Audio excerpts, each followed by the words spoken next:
Arnold Schwarzenegger. You've seen him pumping iron. As Conan the Barbarian. Arnold Schwarzenegger.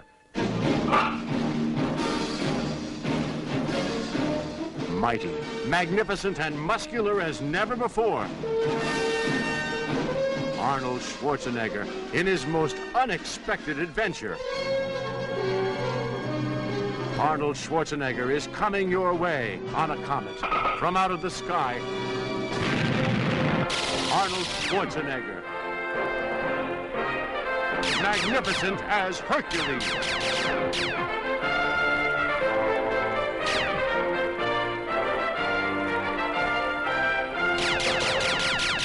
The story begins quietly enough. High atop fabled Mount Olympus, Hercules annoys Zeus just once too often with his need for adventure. I'm tired of the same old faces, the same old things. Things soon heat up for our hero. Hercules finds himself in the midst of a monumental workout.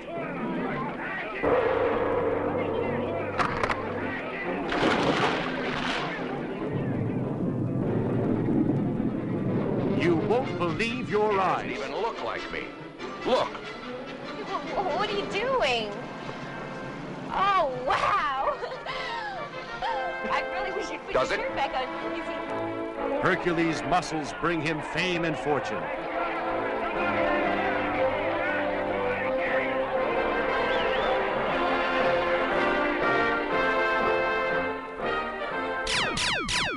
But Zeus is not so pleased with his son making a spectacle of himself. Neither are some local hoods who lost a bet on Hercules. And the chase is on.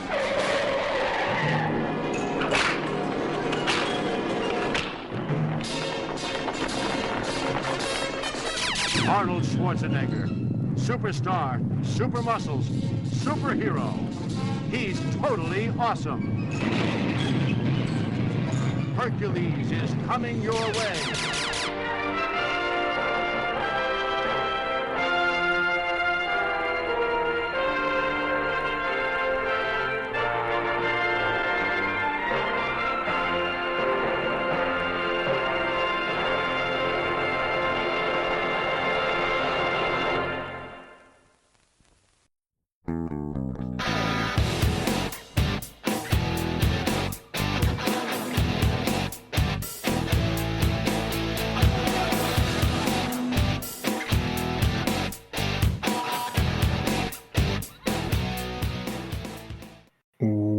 Welcome to They Call This a Movie, testing the strength of friendships one terrible movie at a time. Subscribe to the podcast on iTunes, on podcast services by searching They Call This a Movie, and find us on Twitter and Instagram at TicTamPod. That's TCTAM Pod. Welcome back to They Call This Movie. This is Anthony Del Vecchio. With me, as always, is Dan Aquino and Mark Meyer. Say hello, gentlemen. Hey, friends. Hello, everyone. I think I finally, for the first time, experienced the idea of like social exhaustion. Like, we had a networking thing at work tonight where, you know, a bunch of people you got walk around, meet, talk to, and all that. And then I got home and I was like as tired as if I like went to the gym, like just mentally and just drained. I think it's the first time I've had that in work. It was such a weird feeling when I got home tonight.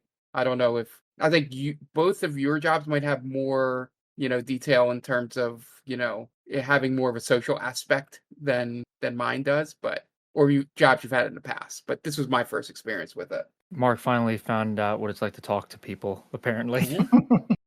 Yeah. Social battery is low. Yeah, that's well, I think for Anthony it's probably different because you work from home, Ant.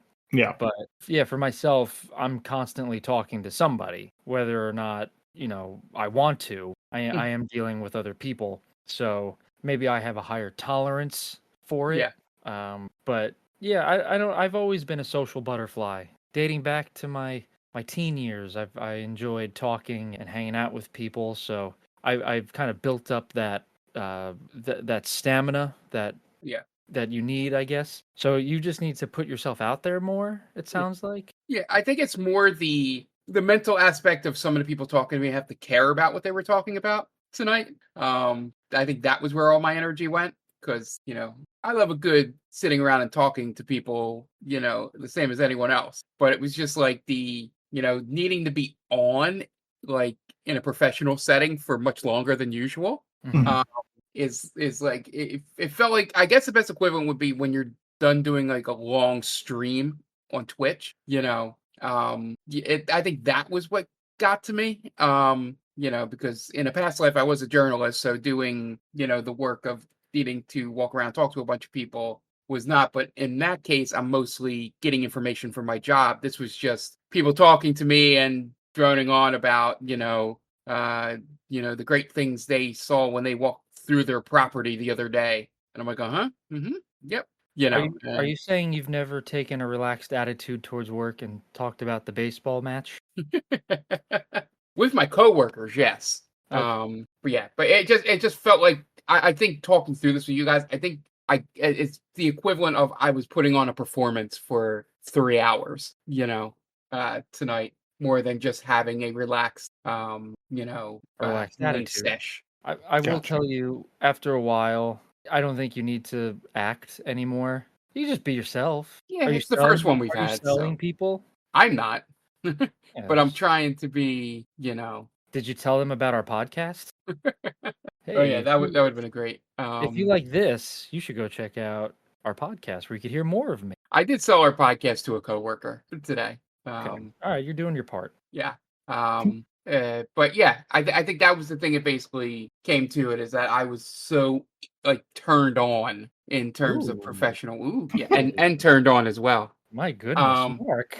I you don't know know, if you're supposed to be turned on at these events. hell yeah. That I just, once I was able to power down, it was like as Ant joked, the battery was depleted. Mhm. At the end here. Oh, now I could just imagine Mark walking around with a huge boner at this thing.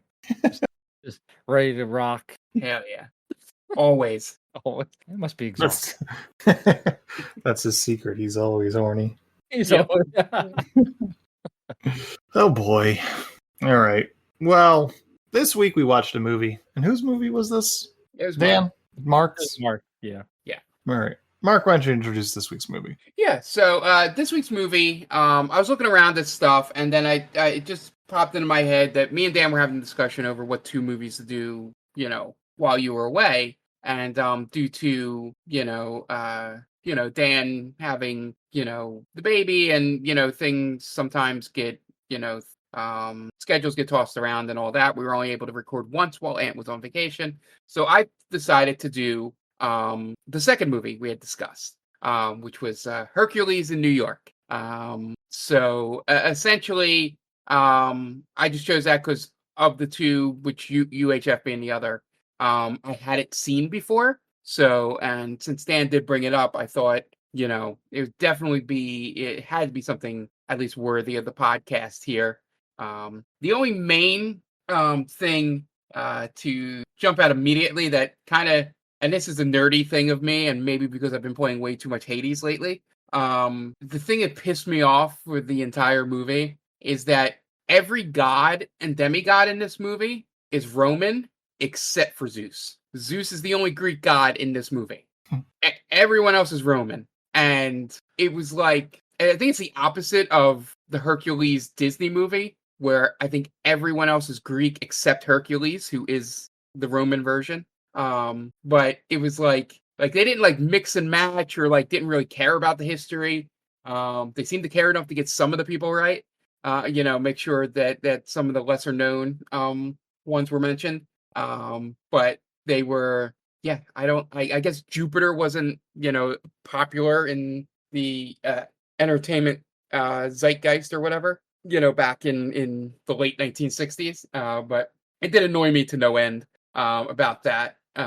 But yeah, outside of that, it was just just seemed like a a fun movie, watching Arnold for the first time, trying to be the lead of a movie, or probably any movie. This might have been his first one. But watching everybody around him try to be as supportive as they could and carry some scenes when he was very, very stilted. But I think they pulled off as well as you can. And as we talked about, the idea of this movie is a very good one and was used later on. As we had discussed, the first Thor movie is essentially, most of this plot in here. It just, felt longer than it probably was, and that's probably due to the age of it, with it being a little bit slower in spots. But yeah, if you're interested in, seeing where the charisma and star power of Arnold began, this one shows it right away. While the acting is stilted and all, you just couldn't take your eyes off him, like when he was on screen. Everything, just from the cheesiness of the acting and the accent to, to his body and physique, it was, if you ever needed to know why he became popular, this movie gives it to you immediately. Dan, what about you? Where you come from with Hercules in New York? I had heard of this movie plenty of times. I'd never seen it, so first time watching this movie. I had fun with it. I wasn't totally against it. I like Arnold Schwarzenegger.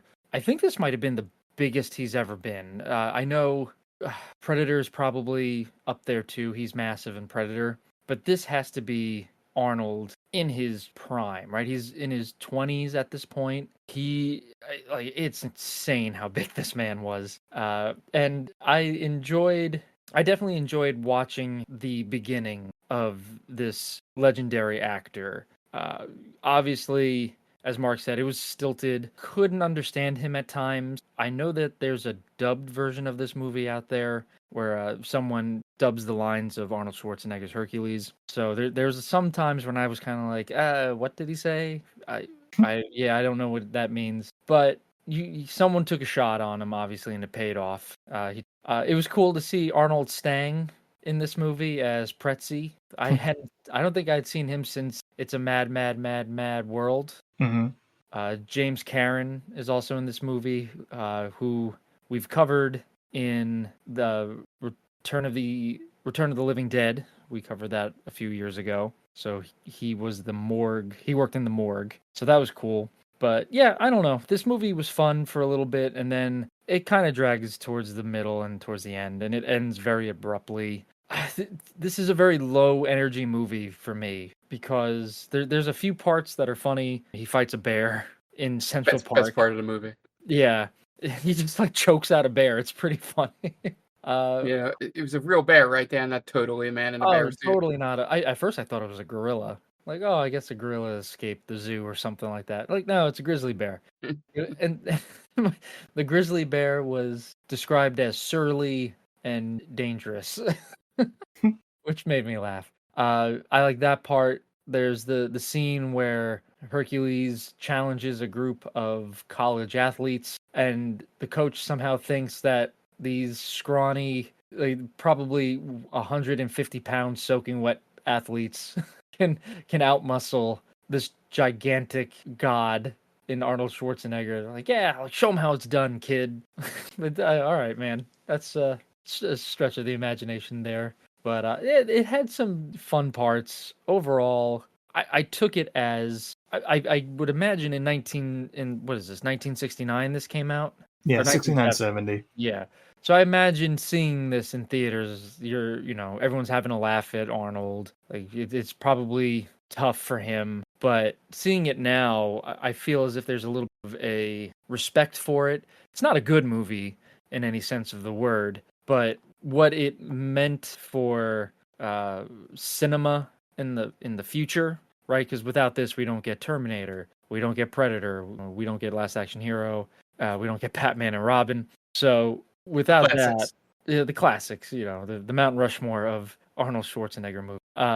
Without that, you don't have, without Hercules in New York, you don't get Arnold. So I give it props for that. Yeah, essentially, like I said, it was like, it's one of those things that from watching the almost 300 odd movies we've watched for this podcast, there is a such thing as like instant, like on-screen present, like that some have and some don't.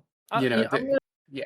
Honest, he has the presence necessarily in this. I think I'm gonna be like judgy here, but I think it's his physique that really carries him, and because the way he delivers the dialogue is just very like, I'm reading this, I'm reading that.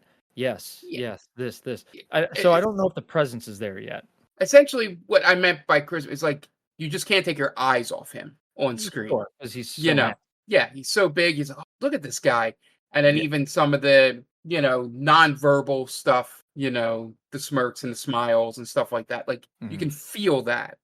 Sure, he learned how to act and read his lines better, and do all that as he went along. As you do most things with practice, but it's that instant like the camera loves him. Yeah. When he's on there, and like I said, it's very few people that happened like in their first movie. Mhm. And it just goes to show you that whoever the casting director or person that made the deal to get him this movie probably deserves a lot of credit for seeing this and getting him in front of people in a theater. As for me, yeah, I've heard of this movie. I didn't realize it was so early. I didn't realize it was 1969, 1970. That was a little bit later. It's not good. At first, I did start watching. I was watching on YouTube a version of it, which did have the dub, so I stopped watching that version so I could listen to Schwarzenegger in all his glory. He's come a long way, to say the least. It's not a good performance. I wish this movie was more fun. They're just like some obvious misses, like when he's doing the competition against the college students. Really could have used some sound design. Yeah. Like I would have liked to see like hear like some whooshes when like the discus was thrown, stuff like that. Small little details like that, rather than just flat things, because it doesn't feel all that fun. My toxic trait is thinking that I could beat that one guy in the long jump competition. He didn't jump very far. I don't know how far he jumped, but I feel like I could get him. That's the other. There was no marker like from Yeah. where he jumped to where he landed. It just Well, they're just on a baseball field or softball field, really. yeah. But I agree with you. I think when he throws the discus, it's just he throws it and then it's silence and it lands. Yeah, you needed that like that mighty hurl and it just soars through the air. Yeah. I think they could have leaned. I mean, they've got what's his name, Arnold Stang, and that's sort of the comedic aspect of it. But I could have used more comedic to it because this is such a silly premise. With the whole grizzly bear, as was already mentioned, and him just picking up that one dude in the house and just like breaking his ribs, apparently. That guy was a total beta cuck. In a later scene, he talks about how he likes Hercules. Yeah. Like, yeah, I like him, even though he broke 2 of my ribs. Exactly. And yeah, I will preface all this by saying I never finished this. I ran out of time, but yeah, Hercules in New York. Definitely. It's interesting how he really doesn't do much for another like 12 years or so. I think he does the bodybuilding. Yeah. That's like throughout the 70s, he's bodybuilding. He's like Mr. Olympia for like 7 years in a row or something like that. Yeah. But he's not really, he's got like a couple of roles. The Long Goodbye, Stay Hungry, and The Villain through the 70s. Scavenger Hunt as well. It's not until like Conan the Barbarian in 82 where he gets like another actual role. I think there's a lull in his acting career because if I remember correctly, he got into a business sell like protein powder and all that kind of stuff. So he was trying to sales. Like he was going to own this business and he was making good money apparently, and then he was going to get into real estate. But I guess he just decided to drop all that for the time being, get into more acting. Sure. Yeah. 1970 through 1975, he's Mr. Olympia. It's pretty good. Yeah. Good 5-year run, 6-year run. He's still notorious with it. When you think of Mr. Olympia, you think of Arnold Schwarzenegger. Yeah. Actually, 1969, he was Mr. Olympia too, so 7 straight years.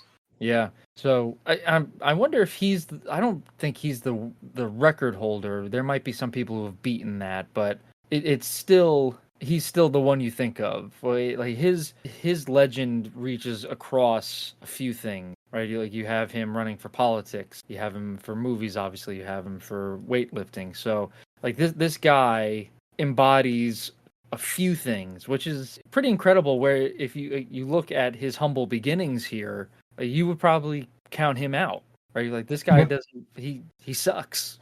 he he can't read his lines. He just kind of stands around sometimes, but his massive his massive physique really carries him, and he did get better, obviously. Yeah. I think him not working through the 70s might have actually helped him because he got more accustomed to the language and, being, over in the United States before having to get back in front of the camera. Yeah. Yeah, I agree with Ant. I think this movie took itself a little too seriously at times. Yes. I would have liked to have seen some more slapsticky kind of moments. Maybe instead of fighting gangsters, Hercules fights other gods, or like out tricks the gods, because he's labeled as simple, right? The other gods call him slow, pretty much. So maybe you could have done some like wacky hijinks where the other gods are trying to bring him back to Olympus, and he's outsmarting them or tricking them, almost Home Alone style, perhaps. But because they're not used to life on Earth, and he's got a taste for it. He kind of knows how. He's street smart at this point. Right. Lee Haney and Ronnie Coleman hold the record. We're 8 in a row. There you go. But I don't think I've ever heard of them. Exactly. It's crazy how popular that guy, how popular he still is in that arena. Yeah. There's a weightlifting exercise named after. Oh, the Arnold press? Yeah.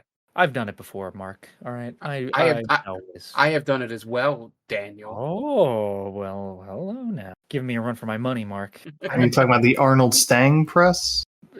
Is that what it's called? I'm pretty sure it's when I might be wrong here, and it's gonna look bad, but I'm pretty sure it's when you're seated, you're doing a shoulder press, but you bring the dumbbells in and you hit the chest area. Yeah. Okay. Yeah. I So know you what I'm turn talking in about. and then up and then down. It's a nice upper body exercise for those out there who are looking to get some gains. Hercules in New York from 1970 or 1969, depending on where you look. Directed by Arthur Allen Seidelman, who didn't do much. Starring Arnold Stang, Arnold Schwarzenegger, also known as Arnold Strong, Mr. Olympia, Deborah Loomis, James Karen, Ernest Graves, Tanny McDonald, and Tana Elg. IMDb score 3.3, Rotten Tomatoes score 14%, budget $300,000, and I did not see a box office number for it. You guys want to get into the plot? Yeah, let's do it. All right, Dan, what do you got for us? All right, friends, just real quick, please go check out two friends of the podcast, Top 10 with Tia. It's a weekly podcast where Tia and her co-host Brittany run down their top 10 lists of the week. We've had Tia on quite a few times on this podcast. It's a lot of fun. So if you've heard her here and you want to hear more of her, please go check her out there at geekvibesnation.com. And also our very own Mark Myers has his own podcast now. He's captain of the ship of Game Vault Podcast, a podcast that comes out bi-weekly. He's also doing some YouTube videos. He's on any podcast platform of your choice. He does streaming on Twitch. He is a jack of all trades. He knows his shit. If you're into video games, go check out Game Vault Podcast on all platforms, Twitter, X, Threads, Instagram, Facebook, and yeah, that's it. Okay, great. And we're going to take a quick break, and you guys are going to listen to messages from friends of the podcast. So we will be right back. And welcome back. Now it's time to get into the plot for Hercules in New York. We open on Hercules begging his father Zeus to go to Earth to browse around because he's been bored with Olympus, having been there for thousands of years. Tired of the same faces. But Zeus hears none of it. After the credits, Hercules continues agitating Zeus, saying he won't stay at Olympus, so Zeus throws a lightning bolt at him and sends him to Earth. Mount Olympus looks very much like... I'm going to be honest, at the beginning of this movie, I had my child screaming in my face. So I don't know what happened. The last thing I know is Hercules is on a boat, wet and shirtless. Zeus then begrudges the time that he raped Hercules' human mother. So I was going to say, I was glad that they made that a center of the plot with Zeus, because you know anything about mythology, that is the one thing that's always fun about history. Fun? Wait, No. yeah, wait a minute. No, I'm not even talking about the rape part. I The idea that surely he, should hope not. yeah, the idea in the mythology is that he has the wife, in this case, they say Juno, but, that knows about this, but there's so many demigods all over the earth, that the joke is every time he goes down, he just makes a new demigod. And that's like a well-known fact about Zeus. Do you think it was Zeus who impregnated Mary Magdalene? Well, Maybe. I don't know right? if Mary Guys, Magdalene come was on. ever pregnant, but that's, Well, like Mary, Jesus's mom, is that yeah, Mary Magdalene? No, Yeah. Mary No. Magdalene is a prostitute.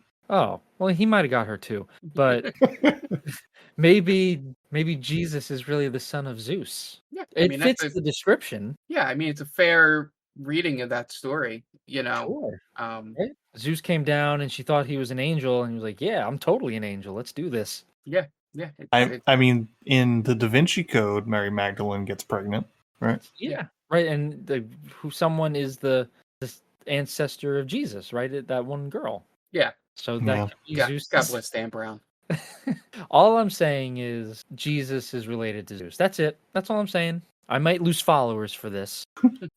I hope someone writes us about this. This would definitely be the thing that someone says, that's ridiculous. How dare you? Yeah, it makes plenty of sense of the time period of the people who wrote the things could have been influenced by these stories. Sure, why not? It makes as much sense as anything else in that book. So So Hercules goes down to Earth and flies past a commercial plane where an older woman sees him and goes into hysterics over it, but no one will listen to her when she says that she just saw a naked, muscly man fly past the window. Back on Olympus, the women beg Zeus to help Hercules, so he sends a freighter ship to pick up Hercules out of the water, pick him up, and he's very short with his answers, telling them the truth but getting nowhere with them, thinking he's just foreign. So they put him on the books as Hercules Zeus and send him off to work. But he doesn't want to work, so he just starts beating up other guys on the boat. They eventually dock in New York, and Hercules decides to go ashore without the captain's permission. So he tosses one guy and then tries to pay. Then they try and pay some rando guys on the dock $20 if they beat him up and get him back on the boat. But it takes a giant board and beats those guys up until a pretzel vendor named Pretzi that is watching the whole thing tells them that they need to get out of there before those guys kill him. So they hop in a cab and get away. In the cab, the vendor says everyone calls him Pretzi, and they have a conversation about a Greek coffee shop owner by the name of Apollo, each thinking they're talking about the same person, though Hercules is talking about the god Apollo. They get dropped off in Central Park, but they don't have any money to pay the cabbie, so he gets out of the cab to fight them, but Hercules tosses him into a bush and then tips his cab over, and they run. They stumble upon a college track and field team practicing, and Hercules decides that he needs to show these guys how to do it. So first he throws a discus, then a javelin, then a long jump. And he outdoes each competitor handily. The long jump was the funniest part of this whole thing. Mm-hmm. Like, there was no measuring, and just the way both people performed the long jump was just like neither of them have ever actually done the long jump before. Okay. I'm sorry, I was gonna say that the coach is so confident in his athletes. Mm-hmm. Oh, I'd love to see you beat these guys. Really? You don't think this guy could throw a stick further than your guy? Nice confidence boost for if you're one of the other guys. Thanks, coach. They probably ran a lot of laps after they got embarrassed by Hercules. He outdoes each competitor handily, but each time the coach is surprised as if he's not a 6'3", 275-pound Austrian dude, let alone a Greek demigod. And Pretzi winds up winning some money by betting during the long jump portion. After the impressive display, a professor that has been watching invites Hercules and Pretzi over to his house for tea that afternoon with his daughter. So they go in the house, Hercules in a suit that they somehow found that would fit him. And the daughter meets with them and says that her dad will be in soon. So Hercules takes the time to stare at her awfully creepily and compares her to a goddess. Then a guy named Rod shows up, and Hercules offends Helen, I think her name is. Helen, yes. Helen, by assuming they were lovers, so Rod punches him in the stomach twice and Hercules no-sells it. Again, why would you attack this man? That is a fair point. Like, you are just assaulting a dude at this point. All he said was, sure, but all he said is like, oh, are you guys like lovers? If I'm him, like, yeah, I'm hitting that, sure. Because why not? Because such a beautiful woman and such a good-looking man, one would only think it would be that. He does compliment him. That's a good point, Mark. Yeah. So if I if I had a giant of a man call me good looking, I will remember that for the rest of my life. I ride that high until the day I die. So Hercules puts Rod over his shoulder and just sort of jostles him around until the mom and dad come in to serve tea. Despite this scene, the daughter agrees to go to dinner with Hercules. So while they're going on a handsome cab ride throughout the park, a 600-pound grizzly bear escapes from the zoo. So a guy in a bear suit pops out and scares the horse, but Hercules gets into a fist fight with the bear while cops try shooting him with the tranq gun. Winds up beating the shit out of it until he knocks it out. It says subdued in the newspapers. It looked like he killed it with his bare hands. That's what I was like, did he strangle it to death? The cops looked very upset about it. The bear is sprawled out in a very unbear-like posture. Yeah. It winds up in the papers and catches the eye of a wrestling promoter. This leads to a few shady gangster types muscle Pretzi out of managing Hercules. They force him to sign away his rights with a lot of cash for his troubles. Back on Olympus, Zeus calls forth Nemesis to go down to Earth to punish Hercules for bringing shame to the name, but the women and Mercury convince Zeus to send Mercury down to convince Hercules to return. Hercules and Helen walk past the movie theater, and Hercules gets upset by a poster of a Hercules movie featuring an actor that looks nothing like him. So he takes his shirt off and poses to prove his point, and Helen can barely contain herself before she pulls him away. Helen then takes him around New York, taking in the sights in a classic fish out of water discovering things montage. And Mercury shows up and tells Hercules that he has been sent by Zeus to come back to Olympus. Yeah. The fish out of water thing, in this case, is just him seeing things that are attributed to people he knows on Olympus and going, that's not what he looks like. Oh, like Atlas. Oh, wait until I talk to Atlas about share this. Let me take a photo of it. And Helen is very rude to him. She says, were you dropped on your head as a child? Is that what you just say to a random, like a person that you're with? I guess if you think he's dropped on his head as a child. Yeah. I think that that's what you tell your friends. I think he might have been dropped on his head as a child. You don't say it to their face. With Pretzi witnesses this whole conversation between Mercury and Zeus and Hercules. Hercules tells Mercury that he'll go back when he's good and ready. So then Mercury goes back and tells him to beware of Nemesis. Yeah, I just Helen love the idea of Pretzi in the background while Mercury and Hercules were talking, just saying all the names from Roman mythology. You know, as though it's like regular people in a conversation. Mm-hmm. That was a pretty good scene of him in the background with that, because they established that he's been reading that book he took from the professor's house. Yeah. As Helen and her dad talk about Hercules and maybe his mental well-being, Pretzi comes in rambling about what he saw and heard during the Hercules-Mercury conversation, but they don't believe him because he may or may not have quite a bit to drink. Mercury goes back to tell Zeus Hercules isn't coming back, so Zeus puts Nemesis on the case to punish Hercules. Juno, though, pulls Nemesis aside to discuss Zeus's punishment. Nemesis says that she's to banish Hercules to Pluto's underrealm, where he'll be stuck for 100 years. But Juno convinces Nemesis to slip a poison in Hercules' drink that will turn him mortal for a temporary period of time. So she successfully slips it to him and then talks with Pluto about getting Hercules to come down to his realm while he's still mortal. Pluto makes his presence known to Hercules and then makes a very large bet with Hercules as gangster managers on an upcoming strongman competition. Strongman competition, he loses, which sets off chain of events. And So he fails to shoulder press 1,000 pounds. That's how he loses. Yes, that's pretty impressive. That's I don't think there's much to. Well, I guess they think Hercules, the gangsters. What was that? Do they know that he's Hercules, the gangster? They just know his name is Hercules. Okay, so they don't really think he's the demigod, right? No.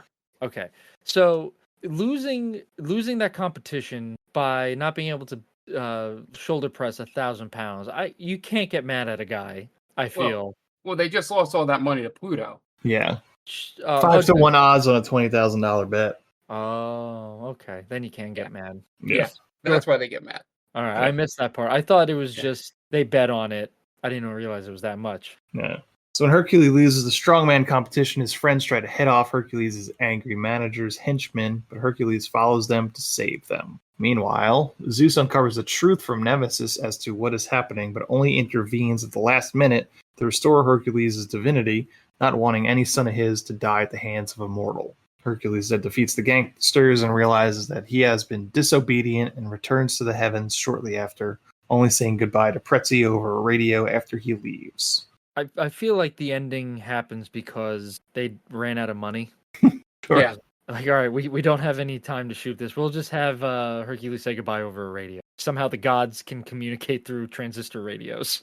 In the heavens, Zeus tells Juno and Hercules that he will not punish Hercules for his behavior as they ask him about it, and then asks to be left alone. They leave him alone, and upon their departure, Zeus sneaks out of the heavens and descends to Earth, scaring a passenger jet on his way down. And that's the end of Hercules in New York. Yeah, it's a pretty short movie that feels longer. You know. Yeah. I think the main thing, like I said, you could make they did make a better movie out of this storyline. You do a lot of the comparisons to Thor and the Marvel store, but yeah, I think to Dan's point earlier, I think the movie makes more sense with Zeus sending all of these people from mythology down to try and get Hercules back, and he just figures out a way to not weasel his way, but sort of slip out of the situation. And because he knows, as much as they think he's a dummy, he does know all their weaknesses and stuff like that. Yeah, I mean, he's been with them for thousands of years. Yeah, you can sort of, and that's a cool way too, if you wanted to bill it as a thing that talks about mythology. It's a cool way to have a lot of moments where people go, "Oh, I know that one. Oh, that one." Sort of moments. Right. Like they have the random moment where Atlas and Samson Samson. show up to save Hercules before Zeus gives him his power back. And it's like, oh yeah, I know those names. And yeah, I think that's the whole thing. This is probably one of the top examples of there is a nugget of story in this movie that you can make any kind of film from, just using the idea of Hercules being a fish out of water somewhere, or fish out of water somewhere. Doesn't have to be New York, could be LA, could be anywhere, could be modern Athens, in the 20th century. It's just that nugget of the idea of Hercules is the right character, which is why the Disney movie works too, that you can do like sort of a movie focused on him and make it work. Yeah, it could have been more fun. It's a silly, goofy movie, but not as fun as I hoped. But Hercules in New York. And we are going to take a quick break, and you guys are going to listen to some ads or pay those bills, and we'll be back with the third segment. And welcome back. Now it's time for our third segment, and this week we're doing a movie grid from moviegrid.io. So I am going to share my screen. If you don't know, go on moviegrid.io, and it's 3x3 grid with movie things that have categories. So I am now officially sharing my screen. You guys can see this?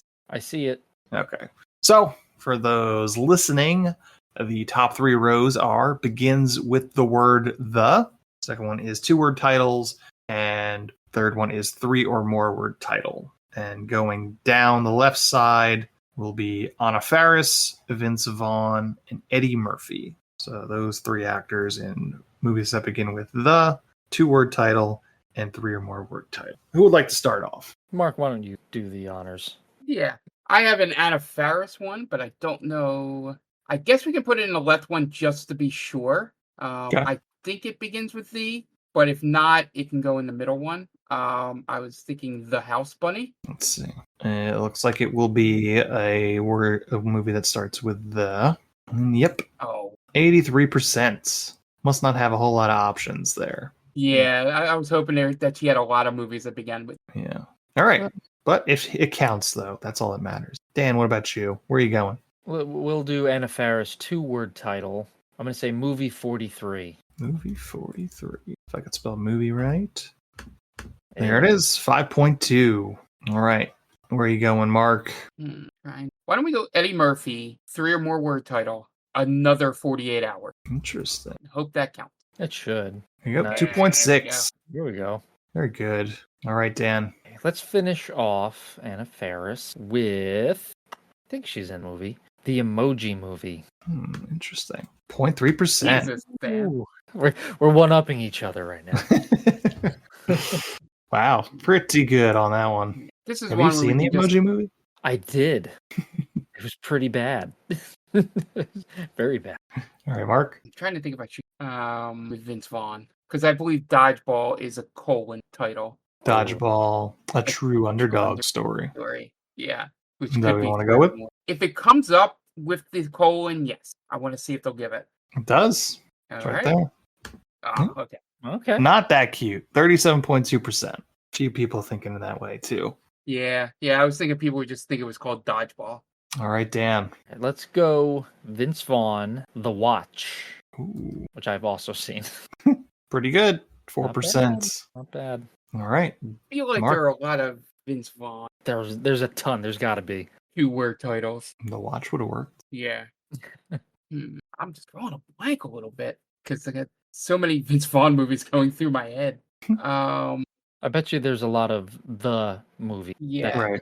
That would have been a good 3. I don't want to just go for the easy one for Eddie Murphy 2 words. What's an easy one for Eddie Murphy 2 words? 48 hours. Oh. I'm meaning easy because I picked the sequel Right. for that. For the sake of me not dragging this on, let's just put that there. Okay. 48 hours.